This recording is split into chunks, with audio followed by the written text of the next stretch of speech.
दर्शकों, आपको हमारा चैनल पसंद आता है तो सब्सक्राइब करें, लाइक करें, शेयर करें, कमेंट ज़रूर करें।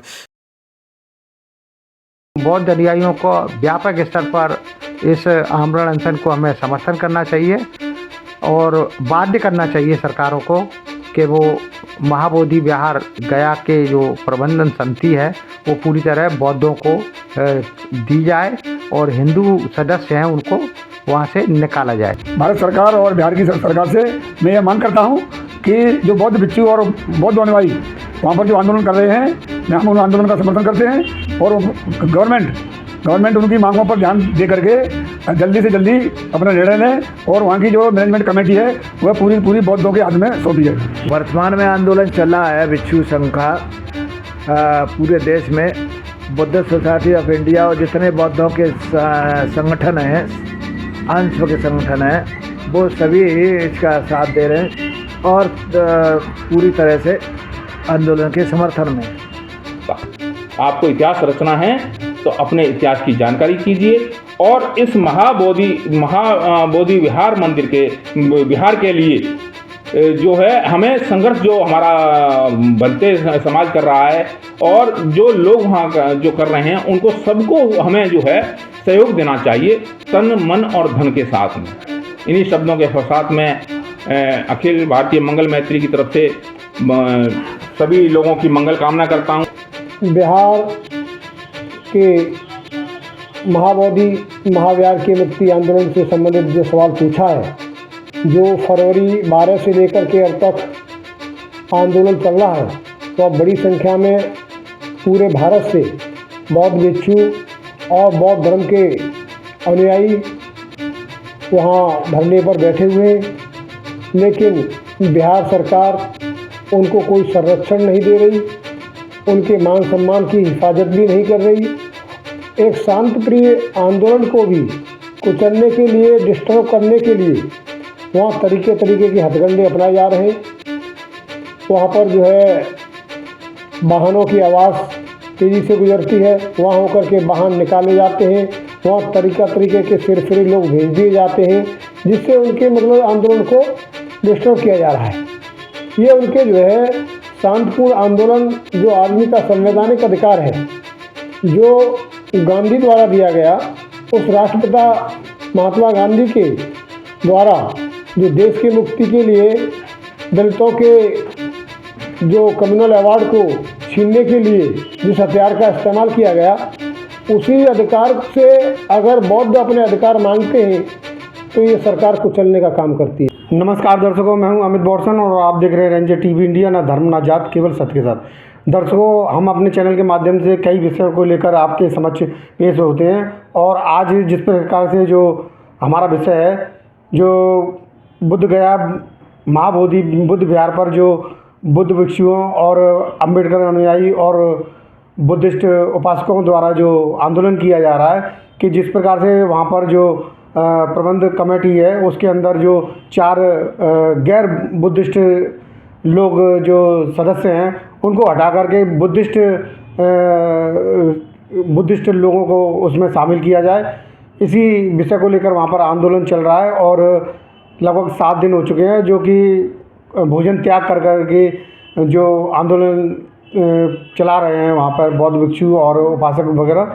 तो जिस प्रकार से जो वहाँ पर आंदोलन चल रहा है, इसी को देखते हुए आज हम भारत देश के वरिष्ठ समाजसेवियों से भी जानकारी प्राप्त करना चाहेंगे कि क्या कहना है इस विषय को लेकर, और उनके विचारों को आपके समक्ष हम अपने चैनल के माध्यम से रखेंगे। आइए चलते हैं भारत देश के वरिष्ठ समाजसेवियों के पास। रेंजर टीवी के सभी दर्शकों को मेरा विनम्र अभिवादन। मैं KP सिंह हितैषी, the Buddha society of India का वर्कर। जहाँ तक बुद्ध गया का प्रकरण चल रहा है, उसमें पहले भी पूजनीय भिक्षु सुरेश देसाई जी जो जापान के थे, उन्होंने आंदोलन चलाया और इसमें हम लोग भिक्षु बन के भी गए और दिल्ली में उनमें कई बार आंदोलन हुआ, तो उसमें भी कोई कार्रवाई नहीं हुई और इतना दबाव पड़ा कि कांग्रेस की सरकार ने 4 भिक्षु, बौद्ध भिक्षु और 4 ब्राह्मणों को उसमें रखा। पहले उस मैनेजमेंट में सारे ब्राह्मण थे और उसका अध्यक्ष जो है वहाँ का जिलाधिकारी होता है। यदि जिलाधिकारी ब्राह्मण है तो अध्यक्ष रहेगा, यदि जिलाधिकारी किसी दूसरी कम्युनिटी का है, मुस्लिम है, ईसाई है, तो फिर उसका अध्यक्ष जो है एडीएम होगा कोई, जो ब्राह्मण समाज से होगा। तो इस तरीके से वो व्यवस्था चल रही थी। अब ये आंदोलन हुआ, 6 बार आंदोलन हुआ, उसमें सुरई ससाई जी को इतना मिला कि वो 4 बौद्ध भिक्षु और 4 ब्राह्मण, इस तरीके से मैनेजमेंट रखा गया। लेकिन अध्यक्ष उसका जिलाधिकारी ही होगा, और यह जिलाधिकारी अध्यक्ष ब्राह्मण या सवर्ण है, हिंदू है, तो वो अध्यक्ष होगा। यदि वो उस समाज का नहीं है तो फिर वहाँ का एडीएम होगा, जो एडीएम प्रशासन होगा वो ब्राह्मण। हाँ, यदि वो भी नहीं है तो फिर वहाँ का एसडीएम होगा, उसका अध्यक्ष। तो ये सन 1949 से जो है ये एक्ट लागू है। जबकि भारत का संविधान 1950 में लागू हो गया था, तो उस एक्ट का कोई वजूद नहीं है। लेकिन मनवादी ब्राह्मणों की सरकार है और वो इस एक्ट को हटाना नहीं चाहती, जो बर्सिप एक्ट है।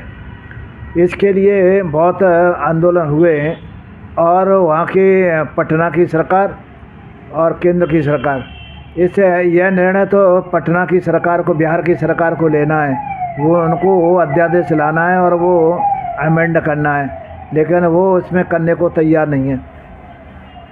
केंद्र का उसमें हस्तक्षेप नहीं है इतना, लेकिन उसे करने को कोई तैयार नहीं हो रहा है। अब बौद्धों का पवित्र स्थल है और उसका मैनेजमेंट है हिंदुओं के हाथों में है, तो ये सबसे बड़ा दुखद प्रकरण है। इस पर पूरे देश में बौद्धों ने आंदोलन किए हैं, भिक्षुओं ने आंदोलन किए हैं और वर्तमान में भी आंदोलन चल रहा है। एक भिक्षु कल वो देखा था कि वो बेहद उनकी स्थिति ख़राब है, लेकिन अब यदि वो दूसरी गवर्नमेंट होती, लचीली गवर्नमेंट होती, ये मनवादी गवर्नमेंट है, हिंदुओं की गवर्नमेंट है, ये तो इसमें कुछ भी करने को तैयार नहीं होगी और ये नहीं चाहती। ये तो पहले बौद्धों को हिंदुओं से अलग मानती ही नहीं है, तो इसमें अमेंड क्या करेगी।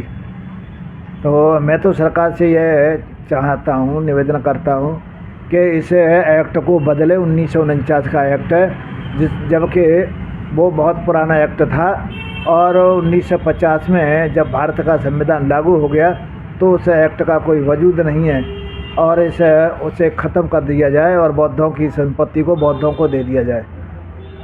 वर्तमान में आंदोलन चल रहा है भिक्षु संघ का पूरे देश में। बुद्धिस्ट सोसाइटी ऑफ इंडिया और जितने बौद्धों के संगठन हैं, अंश के संगठन हैं, वो सभी इसका साथ दे रहे हैं और पूरी तरह से आंदोलन के समर्थन में। जो महाबोधि विहार है उसमें केवल बुद्धिस्टों का होना चाहिए और वहाँ पर जो अनशन चल रहा है उसको देखते हुए आप क्या कहना चाहेंगे? धन्यवाद अमित जी। आपके चैनल के माध्यम से मैं सभी दर्शकों को नमो बुद्धाय, जय भी मेरा। ये महाबोधि जो बुद्ध विहार मंदिर है बोध गया में, तो वहाँ पर जो पूज्य बंते जियों के द्वारा जो चलाया जा रहा है आंदोलन है, वो बिल्कुल सत्य आंदोलन है और जायज़ है। हम उस आंदोलन का समर्थन करते हैं और साथ ही यह मांग करते हैं कि अलग अलग धर्मावलंबियों के अलग अलग स्थल हैं, वो उन स्थलों पर उनका जो मैनेजमेंट है, उनका जो देख रेख है, उन्हीं धर्म के मानने वालों का आधिपत्य रहता है। परंतु जो बोध गया बौद्धों का तीर्थ स्थल है और बौद्ध राजा थे सम्राट अशोक, उनके द्वारा वो बनाया गया था, तो मेरे तो समझ में नहीं आता है भाई उसमें जो है हिंदुओं की क्या आवश्यकता। जो हिंदुओं को उस समय कानून बना करके शायद 1949 में कानून बना करके ऐसा जो मैनेजमेंट जो बनाया है वो बिल्कुल ही गलत है, असंवैधानिक है। अब पता नहीं जो है उस समय के क्या हालात रहे हो भाई। जब ये बताइए कि सुप्रीम कोर्ट ने एक जो है आदेश जारी किया था कि चुनाव आयोग की नियुक्ति प्रधानमंत्री एक जो है विपक्ष का मुख्य विपक्षी के जो नेता हैं वो करेंगे और एक सुप्रीम कोर्ट के चीफ जस्टिस होंगे। तो वो जब ये कानून आदेश पारित किया था सुप्रीम कोर्ट ने, उस आदेश को पलटने के लिए एक सप्ताह नहीं लगा, एक महीना भी नहीं लगा, वह कानून तुरंत बदल दिया गवर्नमेंट ने।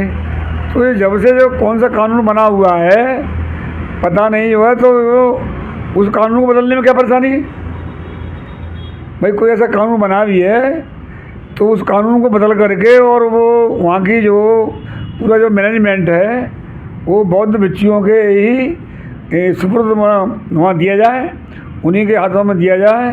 अन्यथा ये माना जाएगा कि जो वर्तमान सरकार है, चाहे राज्य सरकार हो चाहे केंद्र सरकार हो, वो पर्दे के पीछे से वहाँ पर जो पर्दे के पीछे से ऐसी साजिश कर रहे हैं, ऐसी साजिशें रच रही हैं कि ये वहाँ की जो व्यवस्था है, वहाँ का मैनेजमेंट बौद्धों के हाथ में नहीं जाए।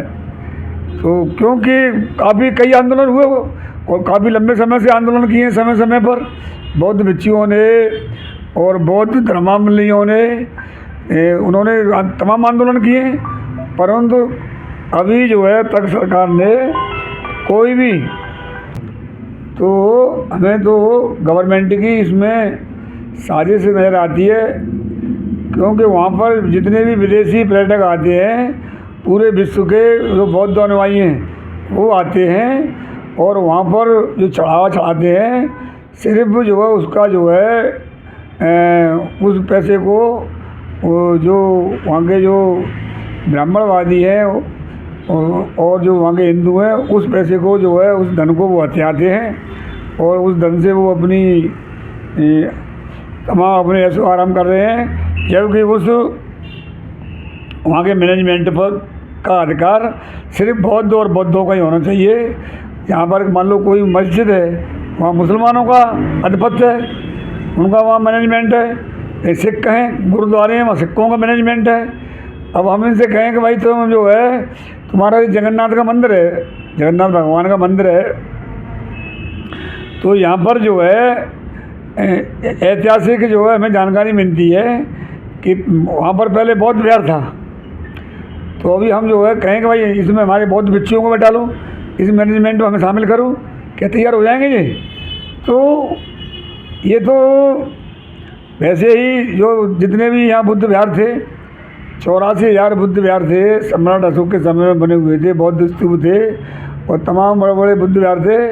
उन पर सभी बुद्ध विहारों पर जो है ये ऐतिहासिक बिल्कुल सत्य है कि सभी बुद्ध विहारों पर हिंदुओं ने, ब्राह्मणवादियों ने कब्जा कर लिया और वहाँ पर उनके भगवान बुद्ध की मूर्ति का जो है वो रंग कई चेहरा बदल दिया, कई आँख बदल दी और उस पर जो है सारे बुद्ध विहारों पर जितने भी मंदिर हैं बड़े बड़े, वहाँ अगर खुदाई करो तो नीचे बौद्ध विहार निकलेंगे।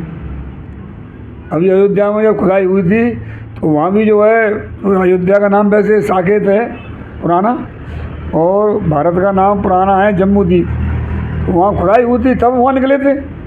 अयोध्या में साकेत नगरी में सब बौद्ध भगवान के अवशेष निकले थे, सम्राट अशोक के अवशेष निकले थे।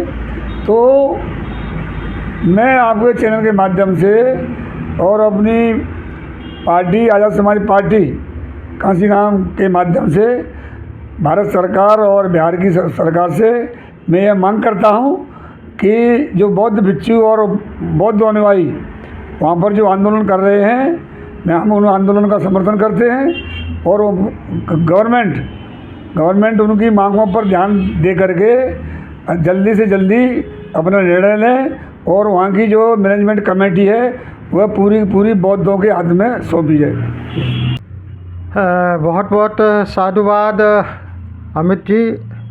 आपके YouTube channel ranger India TV के सभी दर्शकों को मेरा सादर जय भीम, नमो बुद्धाय।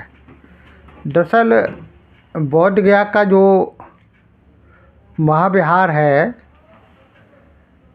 उसके प्रबंधन के लेकर बहुत पुराना विवाद है। इस विवाद की शुरुआत बोध गया टेम्पल एक्ट 1949 से शुरू हुई। इस एक्ट के द्वारा बोध गया का जो महाबोधि विहार है उसके प्रबंधन में बौद्ध विहार के प्रांगण में, उसी बौद्ध विहार के एक भाग में शैव हिंदुओं द्वारा एक शिवजी का मंदिर बना के कब्जा कर लिया गया है। तो उनके प्रतिनिधियों के साथ साथ जो टोटल जो प्रबंध समिति में सदस्य हैं 8 में से 4 हिंदू सदस्य होंगे और 4 बौद्ध सदस्य होंगे।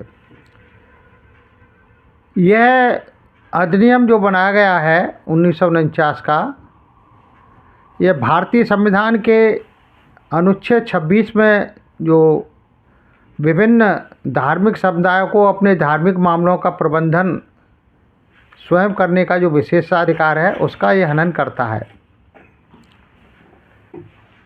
अभी जो वहाँ प्रबंध समिति है उसका जो चेयरमैन होता है गया ज़िले का जो डीएम होता है, और यदि वहाँ का डीएम कोई अल्पसंख्यक विशेष रूप से ईसाई या मुस्लिम होगा तो सरकार अध्यक्ष किसी दूसरे को नामित करेगी।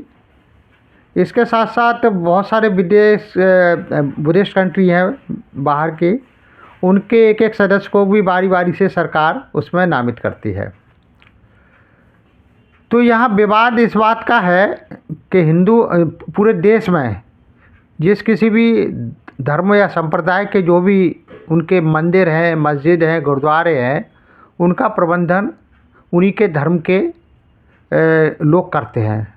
परंतु बोध गया टेम्पल की प्रबंध समिति है उसका स्वरूप इनसे अलग है, और बार बार जो हिंदू सदस्य हैं वो वहाँ बौद्ध सदस्यों के मामले में अड़ंगा लगाते हैं और उसका पूरी तरह से विकास नहीं करने देते हैं, और उनके द्वारा इस महाबोधि विहार को एक हिंदू टेम्पल के रूप में भी प्रचारित किया जाता है। जबकि ये बौद्ध विहार बौद्धों का विश्व विरासत स्थल के रूप में प्रसिद्ध है। यूनेस्को जो यूएनओ की एक सांस्कृतिक विरासत की संस्था है यूनेस्को, उसने 26 जून 2002 को इस महाबोधि विहार को विश्व विरासत स्थल के रूप में घोषित किया है। यहाँ विश्व के कोने कोने से बौद्ध अनुयायी आते हैं, परंतु वो जब वहाँ देखते हैं कि वहाँ बौद्ध विहार के परिसर में एक शिव मंदिर है और वहाँ हिंदू धर्म के लोग भी जो है पूजा पाठ करते हैं, डिस्टर्बेंस भी करते रहते हैं वहाँ, तो ये जो बौद्धों का जो मान्यता है या जो परंपरा है उस पर प्रतिकूल प्रभाव पड़ता है जो विदेशी लोग आते हैं। तो ये जो एक्ट है इसको समाप्त करने के लिए बौद्ध अनुयायी द्वारा काफ़ी समय से मांग की जा रही है। भंते सूरी ससाई द्वारा भी आज से कई वर्ष पूर्व राष्ट्रीय स्तर का इस तरह का एक आंदोलन किया गया था, परंतु तत्कालीन सरकार द्वारा आश्वासन देने के बाद भी अभी वो मैनेजमेंट कमेटी में हिंदू सदस्य विद्यमान है। जबकि बौद्धों के इस महाबोधि विहार की प्रबंधन का पूरा अधिकार बौद्धों को देने के लिए हमारे देश के प्रथम प्रधानमंत्री जवाहरलाल नेहरू जी भी सहमत थे। जब वो श्रीलंका गए थे तो वहाँ की महाबोधि सोसाइटी है उनके द्वारा भी उनको एक रिप्रेजेंटेशन दिया गया था, मेमोरेंडम दिया गया इस संबंध में, और वो सहमत थे। भारत के प्रथम नोबेल पुरस्कार विजेता रविंद्रनाथ टैगोर जी जो है वो वहाँ विजिट करने गए बौद्ध गया में। तो उनका भी यही अभिमत था कि जो है बौद्धों का जो महाविहार है, जहाँ तथागत बुद्ध ने ज्ञान प्राप्त किया था, इसका बौद्धों के लिए बहुत ही ऐतिहासिक महत्व का स्थान है ये। तो उन्होंने भी वकालत की थी कि इसका प्रबंधन जो है बौद्धों को दे दिया जाए। हिंदुओं का जो हिंदू उसमें सदस्य हैं उनको न तो बौद्ध संस्कारों के बारे में पूरी जानकारी है, न बौद्ध रीति रिवाजों के बारे में, वो बौद्ध धर्म को मानते भी नहीं हैं, तो उनको वहाँ से हटा दिया जाना चाहिए। जब APJ अब्दुल कलाम राष्ट्रपति थे तब उनको भी बौद्धों की तरफ से उनको एक ज्ञापन दिया गया था। तो उनके जो तत्कालीन उनके PS थे, पर्सनल सेक्रेटरी नायर जी, उन्होंने भी केंद्र सरकार और बिहार की सरकार को नोटिस दिए गए थे और स्टेटस रिपोर्ट मांगने के लिए उनको कहा गया था, परंतु दोनों सरकारों ने कोई सहयोग नहीं किया और वो मामला भी खटाई में पड़ गया। वर्तमान समय में अभी पूरे देश के बौद्ध अनुयायियों द्वारा, विशेष रूप से भिक्खु संघ द्वारा बौद्ध गया मंदिर की प्रबंधन कमेटी को पूरी तरह बौद्धों को सौंपने हेतु तो एक आमरण अनशन शुरू किया गया है। पूरे देश के लोग उसमें सहयोग कर रहे हैं और हमें धम्मभूमि श्रेष्ठ जीवन के लिए, जो हमारा बौद्धों का राष्ट्रीय संगठन है जिसका राष्ट्रीय महासचिव हूँ, हमारा संगठन भी बौद्धों की इस मांग का पूरी तरह समर्थन करता है और हम लोग भी इस अनशन में निकट भविष्य में पार्टिसिपेट करेंगे, जिसमें हमारे पूरे देश के जो हमारे प्रतिनिधि हैं वो उसमें सहभाग करेंगे। तो हम आज इस आपके चैनल के माध्यम से देश की सरकार को और बिहार की राज्य सरकार से ये अनुरोध करना चाहेंगे कि जब अन्य धर्म स्थलों की प्रबंधन कमेटी उनके धम्म अनुयायी करते हैं, तो बौद्धों के जो विश्व प्रसिद्ध विरासत स्थल बौद्ध गया का महाविहार है, उसका प्रबंधन का अधिकार भी बौद्धों को ही मिलना चाहिए। जो हिंदू सदस्य हैं उनको वहाँ से हटाना चाहिए। इसके लिए आवश्यक जो संशोधन करना है कानून में, जो 1949 के एक्ट में जो संशोधन करना है, उसको केंद्र सरकार या राज्य सरकार इसमें संशोधन करे और उसका प्रबंधन पूरी तरह बौद्धों को दे दिया जाना चाहिए। ये हमारी मांग है और मैं अपने पूरे देश के बौद्ध अनुयायियों से भी निवेदन करूंगा कि सभी लोग जो है अपनी स्वेच्छा अनुसार इस आंदोलन को अपना सहयोग करें, आर्थिक रूप से भी मदद करें और वहाँ फिजिकली जाके आमरण अनशन में भी सहभाग करें, ताकि इन दोनों सरकारों को बाध्य किया जा सके। और देखिए कितनी विडम्बना है, हमारे देश में जो है एक बर्सिप एक्ट है 1950 में बना था, तो उसमें कहा गया था कि 1947 में जो जितने भी धार्मिक स्थल थे उनकी जो जैसी स्थिति है वो उसी स्थिति में रहेंगे, उसमें कोई परिवर्तन नहीं हो सकता।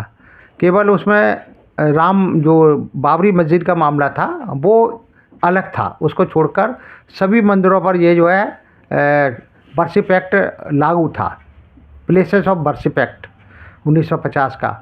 परंतु वर्तमान समय में चूँकि हिंदूवादी दलों की जो है सरकार है, तो हिंदू जो धार्मिक लोग हैं या अनुयायी हैं वो इस 1950 के बर्सिप एक्ट को ही नहीं मान रहे हैं और वो बनारस, मथुरा, कई जगह की जो है वो आंदोलन छेड़ रहे हैं, जबकि उनका ये आंदोलन पूरी तरह से गैर कानूनी और असंवैधानिक है, जिसको तत्काल ही केंद्र सरकार द्वारा रोक लगानी चाहिए। परंतु इन गैर संवैधानिक और गैर कानूनी आंदोलनों को, जो संविधान की भावना के विरुद्ध है, उसके विरुद्ध जो बनारस के मंदिर की और कृष्ण मंदिर मथुरा की जो मांग की जा रही है, उसके विरुद्ध सरकार कोई कार्रवाई भी नहीं कर रही उन लोगों के प्रति और अप्रत्यक्ष रूप से उनको प्रोत्साहित भी कर रही है। और दूसरी तरफ जो बोध गया टेम्पल है एक्ट है, उसमें संशोधन भी नहीं कर रही। ये जो दोहरा आचरण है हमारी केंद्र सरकार का और राज्य सरकारों का, तो हम बौद्ध अनुयायियों को व्यापक स्तर पर इस आमरण अनशन को हमें समर्थन करना चाहिए और बाध्य करना चाहिए सरकारों को कि वो महाबोधि विहार गया के जो प्रबंधन समिति है वो पूरी तरह बौद्धों को दी जाए और हिंदू सदस्य हैं उनको वहाँ से निकाला जाए। तभी हम लोगों को ये जो संवैधानिक अधिकार है, मौलिक अधिकार है अनुच्छेद 26 के अनुसार, वो प्राप्त हो सकेगा। ऐसी मेरी मुझे विश्वास है कि बौद्ध अनुयायी, पूरे देश के बौद्ध अनुयायी इस आंदोलन को, इस आमरण अनशन के आंदोलन को अपना पूरा तन मन धन से सहयोग देंगे और मेरी ऐसी अपील भी है। इसी के साथ आपको बहुत बहुत जय भीम, नमो बुद्धाय। परिचय देते हुए क्या कहना चाहेंगे जो महाबोधि बुद्ध विहार पर जो आंदोलन चल रहा है बौद्ध भिक्षुओं के द्वारा, क्या कहना चाहेंगे इस विषय को लेकर? अखिल भारतीय मंगल मैत्री महासंघ सभी भारत के नागरिकों की मंगल कामना करता है। मैं देवेंद्र कुमार, राष्ट्रीय संयोजक अखिल भारतीय मंगल मैत्री महासंघ। आज जो आपने विषय रखा है, अखिल भारतीय मंगल मैत्री महासंघ अपने संपूर्ण भारत के जो प्रतिनिधि और नुमाइंदे हैं सभी से अपील करता है कि वो महाबोधि विहार मंदिर के आंदोलन के लिए वो करे। एक मैं इस आंदोलन को तन मन और धन से हमारा संगठन पूर्ण सहयोग कर रहा है, करने का आकांक्षी और अपील करता है अपने सभी कार्यकर्ताओं से कि वो इसमें सहयोग करें। डॉक्टर विलास खरात जो हैं बहुत मेहनत कर रहे हैं वहाँ पे, और उन्होंने 6 महीने पहले घोषणा की थी कि वो 2 लाख अनुयायियों के साथ में जो है महाबोधि विहार मंदिर को, महाविहार को मुक्त कराएंगे। जो मंदिरवादी जो लोग हैं, ब्राह्मण जो वहाँ पर कब्जा कर लिया उन्होंने, हालांकि 1949 में जब एक्ट बनाया था उसमें हिंदू शब्द लिखा है, ब्राह्मण नहीं लिखा है, लेकिन वहाँ पर कब्जा सिर्फ ब्राह्मणों का है। और उन्होंने क्या किया, जो महाबोधि विहार कैंपस है, कैंपस के अंदर में बहुत से मंदिर उन्होंने छोटे बड़े बना दिए। जगन्नाथ का मंदिर बना दिया, जिसके ऊपर मैं पिछले दिनों 2013 के अंदर में आतंकवादियों ने हमला किया था। तो ये रियल में क्या है, इस देश के अंदर में जो बौद्ध धर्म के अनुयायी हैं तो वो भगवान बुद्ध की महायान शाखा को ज़्यादा समर्थन देते हैं। वो बौद्धिस्ट जो हैं, वो बुद्ध जो नाम से ही प्रतीत होता है कि वो बुद्धिमान लोग हैं, तो बौद्धिस्ट, इसीलिए उनको बुद्धिस्ट कहा गया कि वो सभी जो समाज का नेतृत्व करते थे। और हुआ क्या कि जब इन्होंने, पुष्यमित्र ने जब यहाँ पर विहारों को उजाड़ना शुरू किया, भंते जितने थे उनको, उनके ऊपर इनाम रख दिया, जान से मारने वाले को इनाम दिया, उसकी वजह से जो स्थिति बनी, उसकी वजह से यहाँ से बौद्ध धर्म का पतन हुआ। लेकिन हर एक चीज़ के भगवान बुद्ध जो है पॉजिटिववादी नेचर के थे, तो उनका ये सोचना हमेशा रहा कि वो मानव से प्रेम करते थे। तो जब उन्होंने यहाँ ऐसा किया तो उससे पूरे विश्व में बौद्ध धर्म फैल गया। इन्होंने बौद्ध धर्म ख़त्म करने का भारत से पूरा प्रयास किया, लेकिन इतने विहार और 84,000 विहार तो अशोक ने ही बनवाए थे। सम्राट अशोक जो हैं उन्होंने 84,000 विहार बनवाए थे, तो नष्ट ये कितना भी करें फिर भी नष्ट नहीं कर पाए।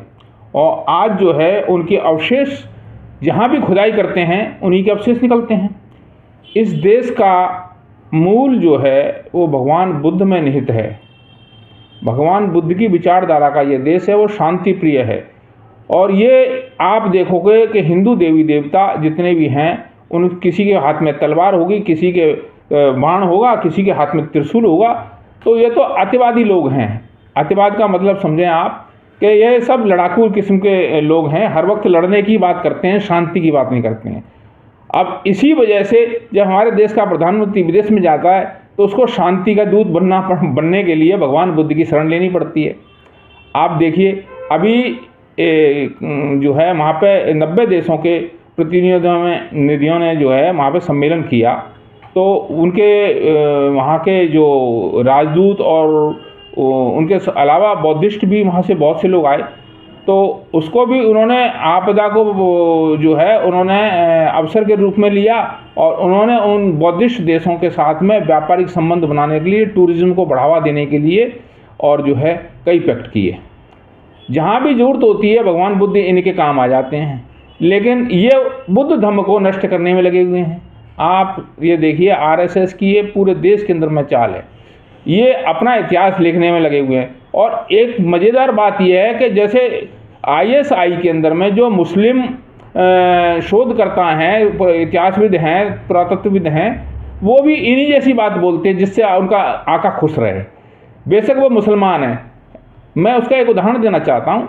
यहाँ मुरैना के पास में एक बटेश्वर नाम की जगह है, वहाँ पर जो है भगवान बुद्ध का कभी किसी समय में विहार रहा होगा और वहाँ पर बौद्ध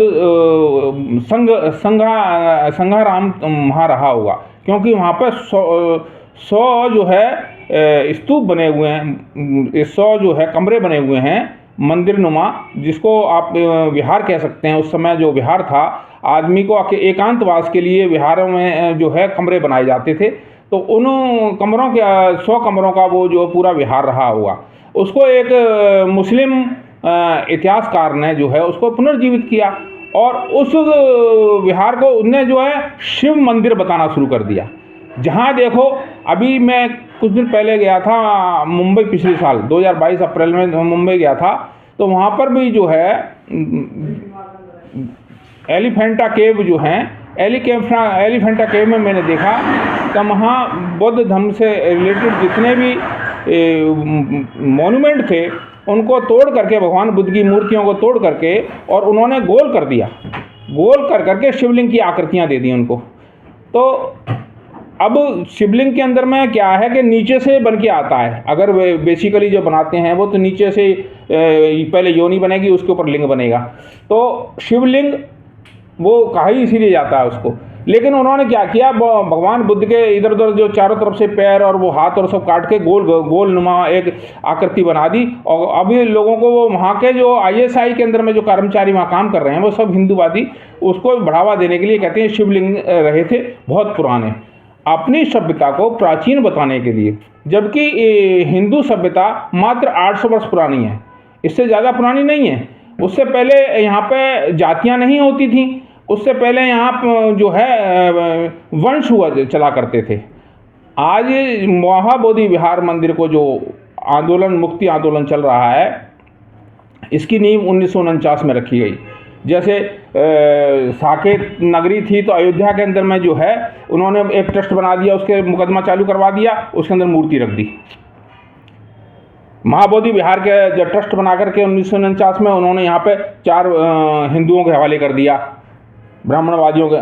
हिंदू अकेला ब्राह्मण है, इसलिए क्यों वहाँ पे जितने भी पुजारी और वो जो बैठते हैं तो वो ट्रस्ट के अंदर जो सदस्य मेंबर हैं वो सारे के सारे हिंदू के ब्राह्मण हैं, हिंदू के नाम पर खाली ब्राह्मण हैं, बाकी और कोई हिंदू नहीं है, आप ये समझें। और इसके अलावा गुजरात के अंदर में सोमनाथ मंदिर के अंदर में 4 मंजिला विहार बताते हैं।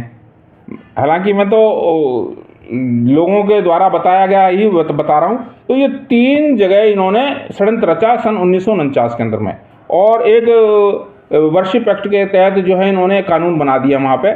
और वहाँ पे 4 क्या नाम है, बुद्ध विहार के अंदर में 4 तो बौद्धिस्ट हो गए और 4 हिंदू हो गए, और एक वहाँ का डीएम जो अध्यक्ष की भूमिका निभाएगा। इस तरह से कमेटी गठित कर दी गई।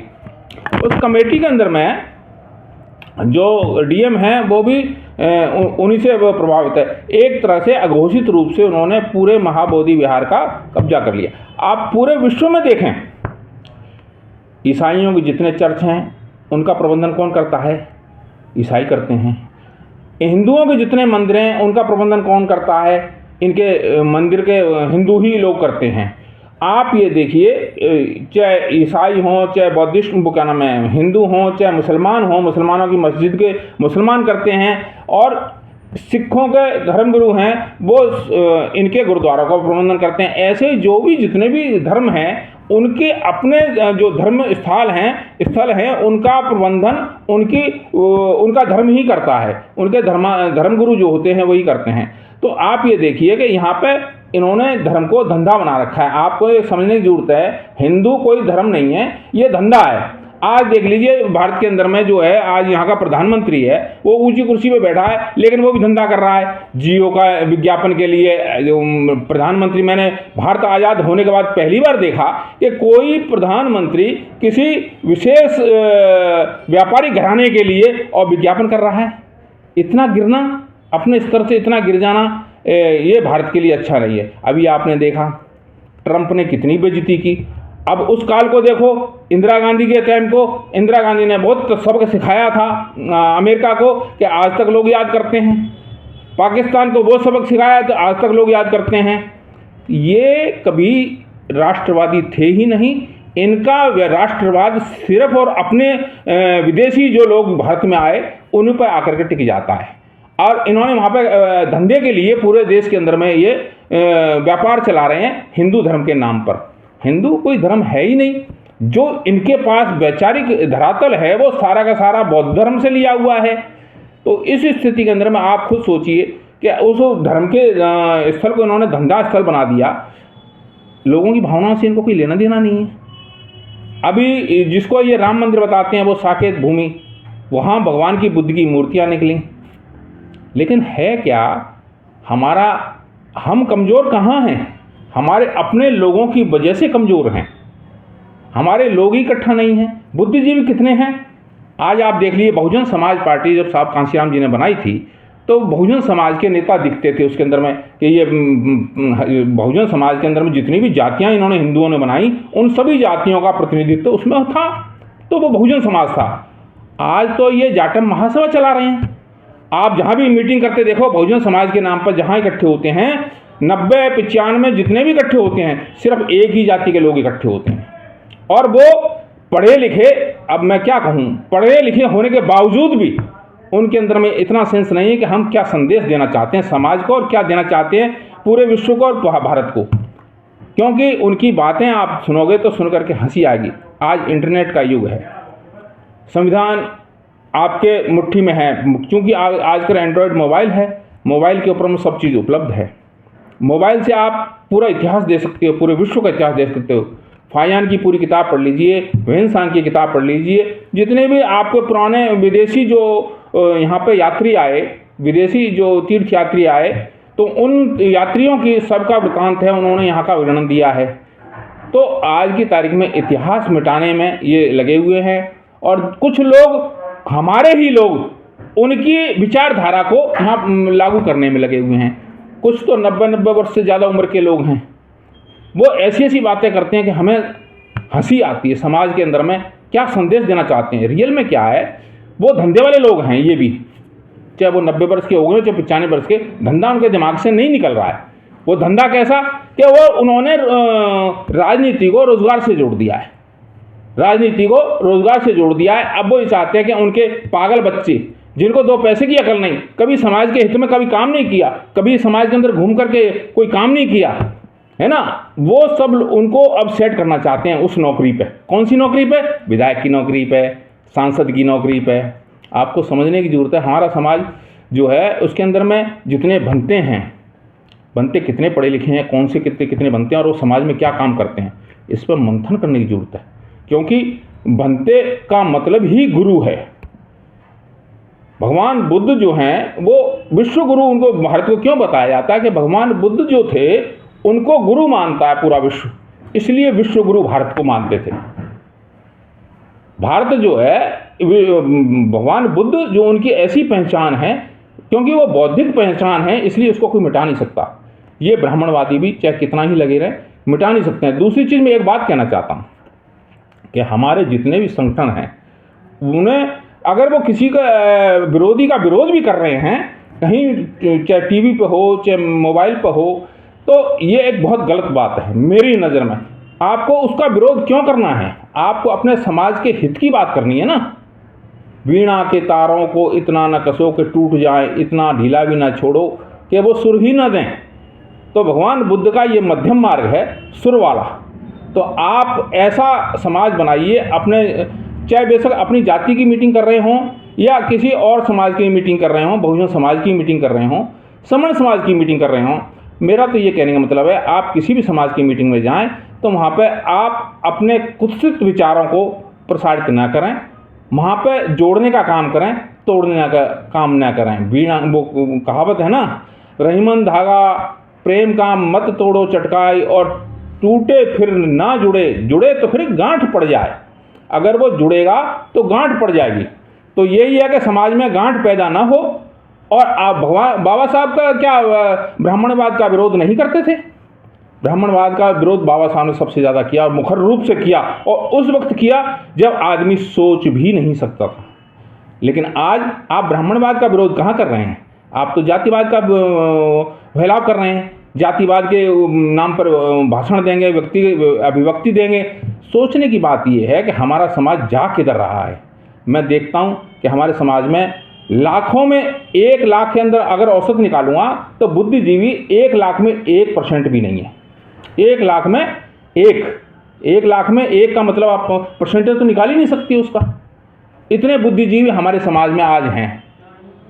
बाकी आप समझो कि बाकी समाज कैसा है, पढ़े लिखे होने के बावजूद वो, और उनके हाथ में मोबाइल होने के बावजूद, क्योंकि पूरा इतिहास इसके ऊपर में है। आप पढ़िए इसको, और एक से एक विद्वान प्रोफेसर्स और वो जो उसकी तैयारियां कराते हैं, राष्ट्रीय एप्टीट्यूड की जो तैयारियां कराते हैं, जितने भी टेस्ट होते हैं राष्ट्रीय लेवल के, उनके तैयारियां कराते हैं। ऐसे प्रोफेसर इतिहास खोज के आपके सामने रख रहे हैं और सबूतों के साथ रख रहे हैं। तो आपको उनको देखना चाहिए, उससे आपको ज्ञान वृद्धि होगी।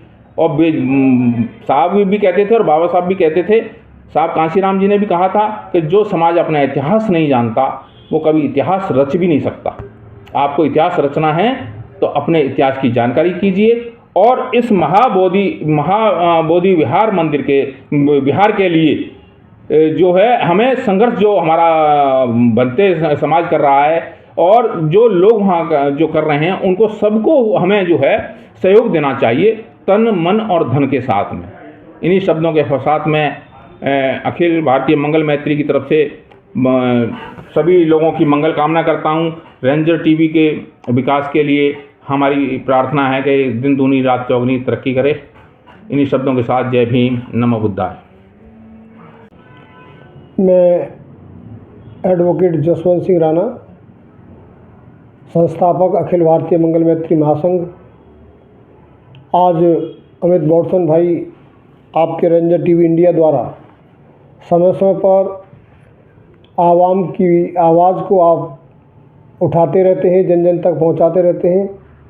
इसके लिए मैं आपका आभार व्यक्त करता हूं और आपके रेंजर टीवी इंडिया को साधुवाद देता हूं। आपने बिहार के महाबोधि महाविहार के मुक्ति आंदोलन से संबंधित जो सवाल पूछा है, जो फरवरी 12 से लेकर के अब तक आंदोलन चल रहा है, वह बड़ी संख्या में पूरे भारत से बौद्ध भिक्षु और बौद्ध धर्म के अनुयायी वहाँ धरने पर बैठे हुए हैं, लेकिन बिहार सरकार उनको कोई संरक्षण नहीं दे रही, उनके मान सम्मान की हिफाजत भी नहीं कर रही। एक शांतिप्रिय आंदोलन को भी कुचलने के लिए, डिस्टर्ब करने के लिए वहाँ तरीके के हथकंडे अपनाए जा रहे हैं। वहाँ पर जो है वाहनों की आवाज़ तेज़ी से गुजरती है, वहाँ होकर के वाहन निकाले जाते हैं, वहाँ तरीके के सिरफिरे लोग भेज दिए जाते हैं, जिससे उनके मतलब आंदोलन को डिस्टर्ब किया जा रहा है। ये उनके जो है शांतिपूर्ण आंदोलन, जो आदमी का संवैधानिक अधिकार है, जो गांधी द्वारा दिया गया, उस राष्ट्रपिता महात्मा गांधी के द्वारा जो देश की मुक्ति के लिए दलितों के जो कम्युनल अवार्ड को छीनने के लिए जिस हथियार का इस्तेमाल किया गया, उसी अधिकार से अगर बौद्ध अपने अधिकार मांगते हैं तो ये सरकार कुचलने का काम करती है। भाई अमित जी, बौद्ध महाविहार, बोध गया मुक्ति आंदोलन बहुत लंबे समय से चल रहा है। 1891 में सहली बौद्ध उपासक श्रीलंका के धम्मपाल अनागारिक को जब अखबारों के माध्यम से, अंग्रेजी के अखबारों के माध्यम से पता लगा कि जहां तथागत बुद्ध विश्व को मुक्ति और शांति का संदेश देने वाले का जन्म स्थल पूर्ण रूप से उजड़ रहा है, तो लंका में इस बात पर जो है विश्व बौद्ध सम्मेलन हुआ था 1891 में। तब वहाँ जो है महाबोधि सोसाइटी की स्थापना की गई और तब वो भारत में 4 भिक्षुओं के साथ में आए, तो वहाँ देखा कि बौद्ध विहार पर जो है ब्राह्मणों का कब्जा था और चूँकि एक इस्लामिक शासन के काल में उसे जो है हिंदुओं को सुपुर्द दे दिया गया था और उसमें उससे बहुत सारे गांव लगा दिए गए थे, उनका राजस्व उनको मिलता था। बौद्ध विहार महाबोधि विहार से बहुत बड़ा भूभाग लगा हुआ है और चूँकि भारत में बौद्ध धर्म का किस तरीके से पतन हुआ यह इतिहास में किसी से छिपा नहीं है, किन लोगों ने किया।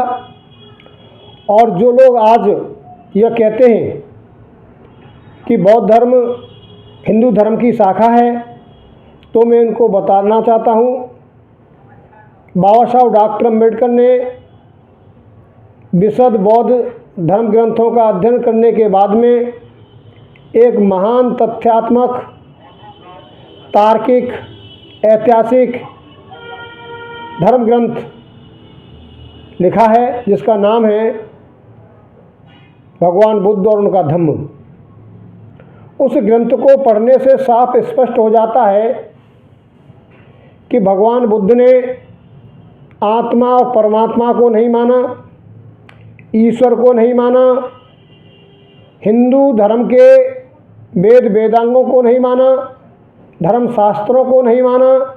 उन्होंने चिंतन मनन करने के बाद में अद्वैतवाद पर अपना एक वैज्ञानिक मत दिया था।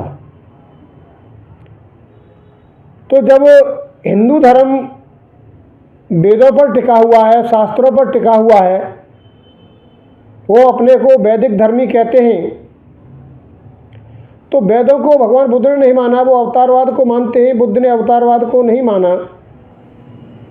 तो यह बुद्ध के संबंध में कहना कि भगवान बुद्ध विष्णु के अवतार हैं, वो हिंदू धर्म से ही संबंधित हैं, यह निराधार है, बेबुनियाद है, अतार्किक है। यह केवल बुद्ध धर्म पर, बुद्ध संस्कृति पर एक हिंदुओं का हमला है।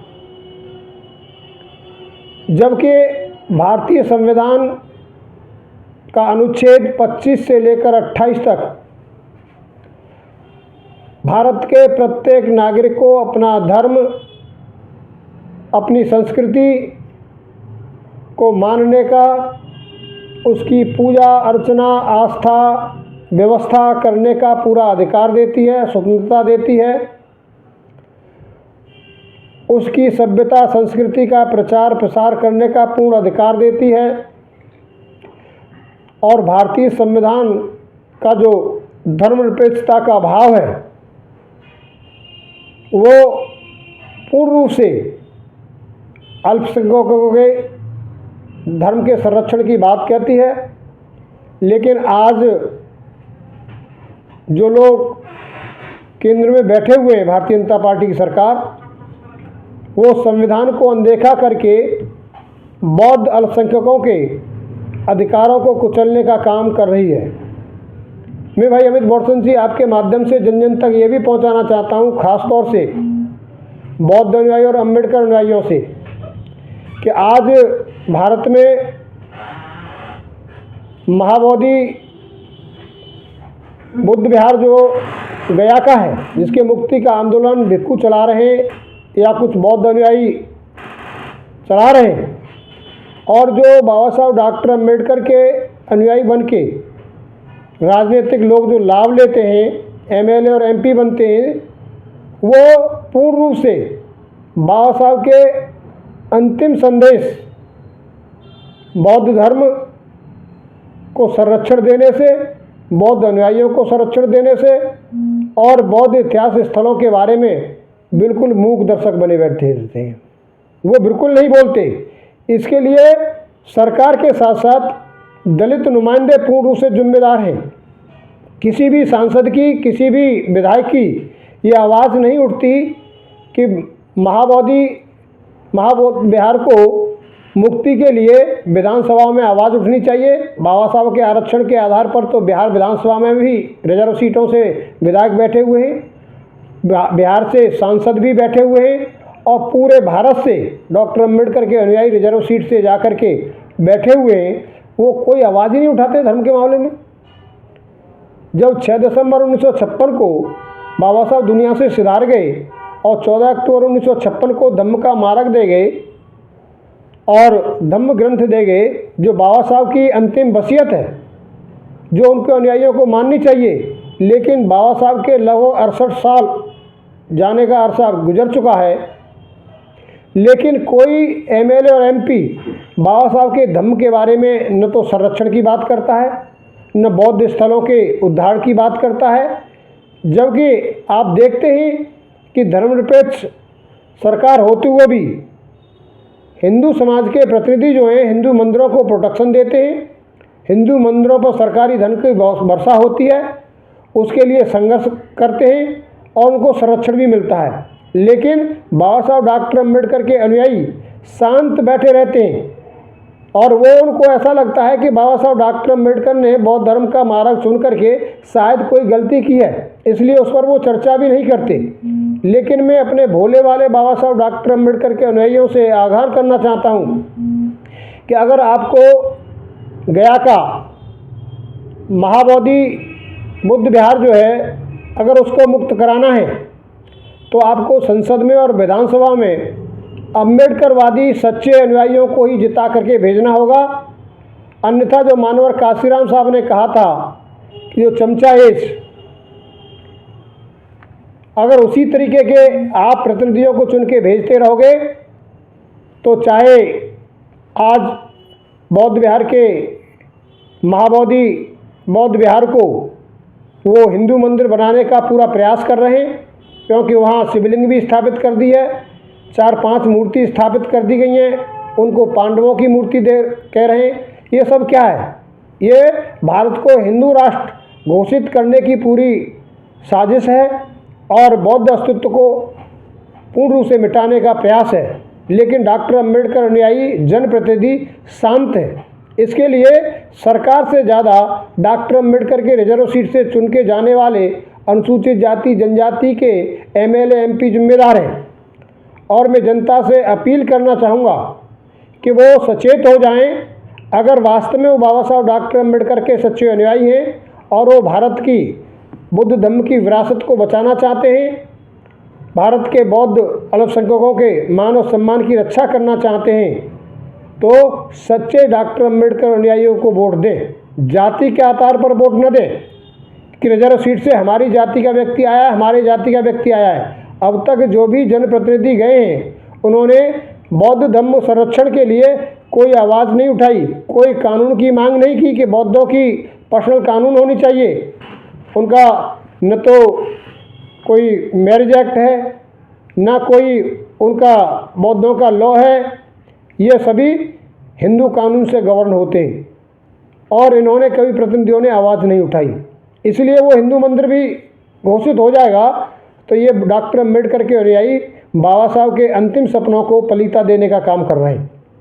ये पूर्ण रूप से शांत हैं। इसलिए मैं तो आपके इस चैनल के माध्यम से समस्त भिक्षुओं से और समस्त अम्बेडकर अनुयायियों से ये अपील करूँगा कि वो एक तरीके का जन आंदोलन चलाएं कि भारत का जो बौद्ध भगवान का पवित्र स्थल है वो बौद्ध भिक्षुओं को सुपुर्द किया जाए, क्योंकि सरकार ने 1949 में बौद्ध विहार महाबोधि प्रबंधन कमेटी बनाई।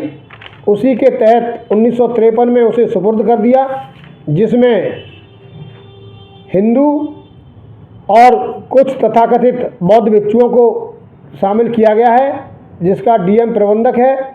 और वो सब साजिश के तहत उस संपत्ति पर कब्जा करने में लगे हुए हैं, बौद्ध कल्चर को विनाश करने में लगे हुए हैं। जो विश्व स्तर से वहाँ दान आता है वो प्रबंध कमेटी कोई बौद्ध सभ्यता संस्कृति के संरक्षण का कार्य नहीं करती। उन्होंने कोई ऐसा महाविद्यालय स्थापित नहीं किया जिसमें पाली भाषा का शिक्षण प्रशिक्षण हो। कोई इस तरीके का रिसर्च सेंटर उन्होंने स्थापित नहीं किया जो बौद्ध सभ्यता संस्कृति और उसके पुरातत्व विभाग के आधार पर जो है उसका सही संरक्षण किया जा सके, विकास किया जा सके और उन स्थानों का पुनरुत्थान किया जा सके।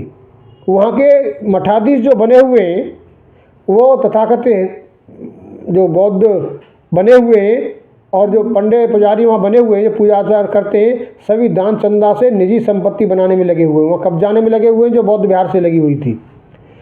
तो आपने इस बात को जन जन तक पहुँचाने के लिए आज मेरा जो इंटरव्यू लिया मैं इसका आभार व्यक्त करता हूँ और समस्त अम्बेडकर अनुयायियों से अपील करूँगा कि बिहार में जो आने वाला चुनाव है इसमें नीतीश जो पिछड़ी समाज के हैं उन्होंने कम से कम अपने प्रदेश में धर्मनिरपेक्षता का पालन करना चाहिए, संविधान का पालन करना चाहिए। जब मस्जिद पर कब्जा मुसलमान का होता है, जब हिंदू मंदिर पर हिंदुओं का होता है, गुरुद्वारों पर ग्रंथियों का होता है, चर्च पर ईसाइयों का होता है, तो बौद्ध विहार पर बौद्धों का होना चाहिए। उसमें मिला जुला क्यों? यह एकदम निराधार तथ्यहीन बात है कि भगवान बुद्ध विष्णु के अवतार थे और वो हिंदू धर्म के ही थे। इस बात के लिए उन्हें भगवान बुद्ध और उनका धम्म बाबा साहब डॉक्टर अम्बेडकर का ऐतिहासिक, तार्किक और विशद दार्शनिक ग्रंथ को पढ़ना चाहिए। भगवान बुद्ध का हिंदू धर्म से कोई ताना बाना नहीं था, क्योंकि हिंदू धर्म जिन वेद शास्त्रों पर आधारित है वो जाति व्यवस्था में आस्था रखते हैं, वो पुनर्जन्म में आस्था रखते हैं, वे जो है वर्ण व्यवस्था में आस्था रखते हैं।